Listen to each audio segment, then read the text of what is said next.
1-2 pitch. He got him. Sir. Froze him. Scott's 1-2. He struck him out.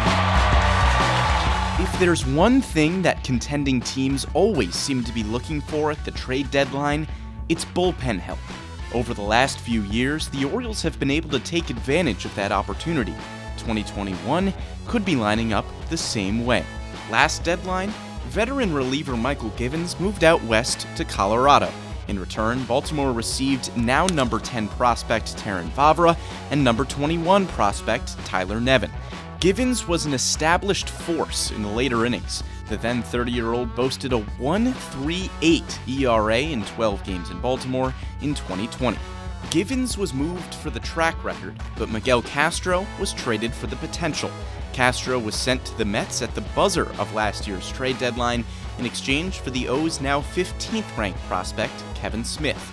Castro was just 25 years old at the time of the trade, and despite an ERA over 4 with the O's, New York gambled on that potential of the late-inning reliever. Mike Elias's approach to the 2020 deadline was simple. As we've said all along, we have some broad strategic objectives that go beyond 2020. And don't expect that approach to be any different this time around. Looking at the current Baltimore bullpen, two names jump out as potential trade candidates: Paul Frye and Tanner Scott. Like Michael Givens was in 2020, Frye is the more established of this year's trade candidates. In his 4 seasons in Baltimore, the 29-year-old has had an ERA in the mid-3s or better in 3 of those 4 years. Plus, in 2021, Frye has impressed with an improved strikeout rate and better whip. And unlike Givens, Frye is controllable, still pre-arbitration eligible, and under team control until 2024.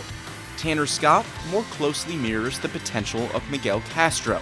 At only 27 years old, Scott consistently impresses with great strikeout numbers featuring a scorching fastball and a wipeout slider. But with over 6 walks per 9 innings, the command is a big concern. Even so, a contending team might be willing to gamble that they get the 2020 version of Tanner Scott, who posted a 1.31 ERA. 2 other names that have a chance to be dealt are Cole Solzer and Dylan Tate. Solzer has an ERA under 3 with over 12 strikeouts per 9 innings, and the 27-year-old Tate still has plenty of potential as a former number 4 overall pick. Contending teams always seem to need bullpen help at the deadline, and with solid arms on the Orioles roster, Mike Elias might just continue to cash in.